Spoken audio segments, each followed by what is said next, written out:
പ്രദീപേ, എന്റെ ചെയിൻ കാണുന്നില്ല. ഏത് ചെയിനാ? ആ ഫാൻസി ചെയിൻ. അത് അവിടെ എവിടെയെങ്കിലും തന്നെ കാണും. ഇവിടെ എങ്ങും ഇല്ല. ഞാൻ ഇവിടെ മുഴുവൻ നോക്കിയതാ. അവിടെ ഒന്നും ഇല്ലെന്നേ.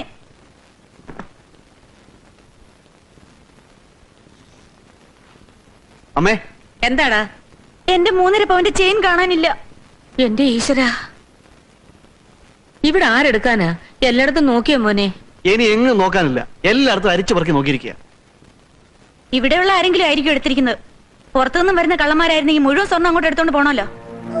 അന്യന്റെ മുതൽ വഴി കിടന്നാലും തിരിഞ്ഞു നോക്കാത്തവരാ എന്റെ മക്കള്. എന്താ? എടാ മോനെ, വനജയുടെ 3.5 പവന്റെ മാല കാണാനില്ലെന്ന്.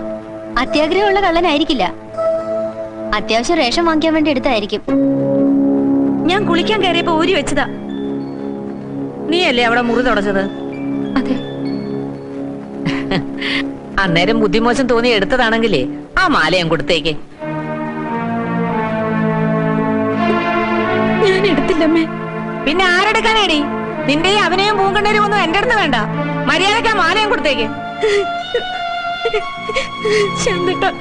അമ്മ എന്താ ഈ പറയുന്നത്? ഞാൻ എടുത്തിട്ടില്ല. കട്ടവരാരും കട്ടെന്ന് പറയില്ലടാ. കിട്ടേണ്ടത് 2 എണ്ണം കിട്ടുമ്പോ തത്ത പറയുന്ന പോലെ പറയും. അമ്മയ്ക്ക് ഇപ്പൊ എന്താ വേണ്ടത്?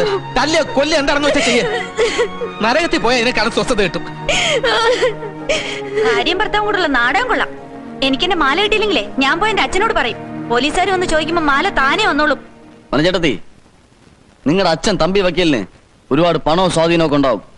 പക്ഷെ ഈ മാലയുടെ പേരിൽ പോലീസ് ഇവിടെ വന്ന് ആരെങ്കിലും ചോദ്യം ചെയ്യുകയോ അവമാനിക്കുകയോ ചെയ്താൽ അതിന്റെ നാണക്കേട് ഞങ്ങൾക്ക് മാത്രമല്ല, നിങ്ങളുടെ ഭർത്താവിനും കൂടിയാ. ഞാൻ അതങ്ങ് സഹിച്ചു. ഓ, ഇതിനേക്കാൾ വലുത് സഹിക്കാനുള്ള തൊലിക്കട്ടി ഇയാൾക്ക് ഈയിടെ കിട്ടിയിട്ടുണ്ടെന്ന് എനിക്കറിയാം. വിദ്യാർത്ഥി പാവപ്പെട്ട വീട്ടിലെ പെണ്ണായി പോയതുകൊണ്ട് അവരോട് ഇത്രയും ക്രൂരത കാണിക്കരുത്. ദൈവം പോലും പൊറുക്കില്ല. ഒരു കാര്യം ഞാൻ പറഞ്ഞേക്കാം, പോലീസ് എങ്ങാനും ഇവിടെ കയറാൻ ഇട വന്നാൽ പിന്നെ മനസ്സമാനത്തോട് ആരും കിടന്നുറങ്ങാന്ന് വിചാരിക്കണ്ട.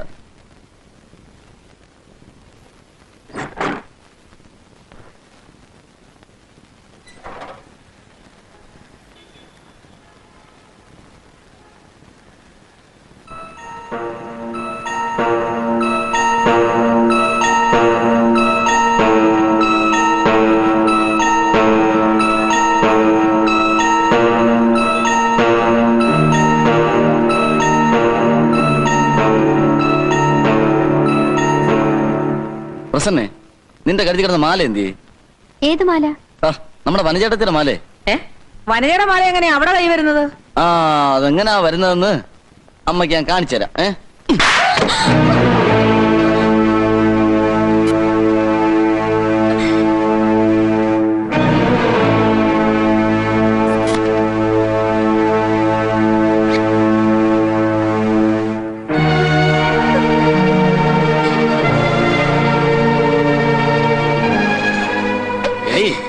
ഈ മാലയുടെ പേരിൽ വിദ്യാർത്ഥത്തെയും കുടുംബക്കാരെ എല്ലാരും കളിയാക്കിയപ്പോൾ നീ ആയിരുന്നില്ലേ മുമ്പിൽ നിന്നിരുന്നത്?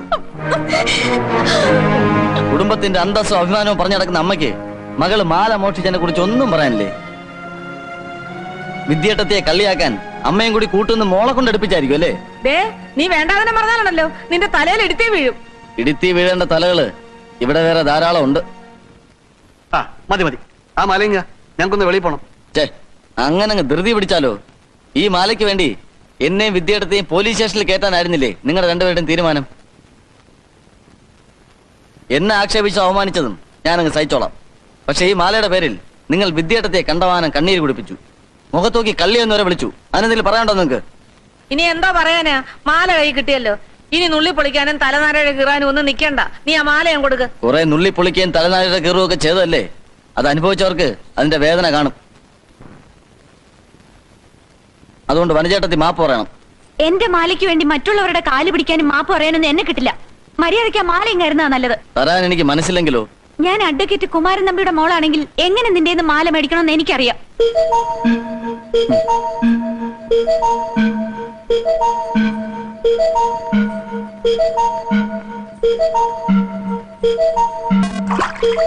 അയ്യോ,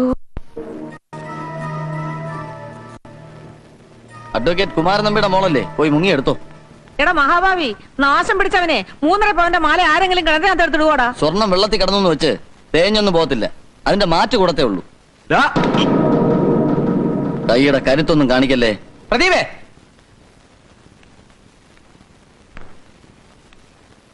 ഏട്ടനും അനിയനും തമ്മിൽ തല്ലുന്ന അവസ്ഥ വരെ കൊണ്ടെത്തിച്ചപ്പോ എല്ലാവർക്കും തൃപ്തിയായല്ലോ.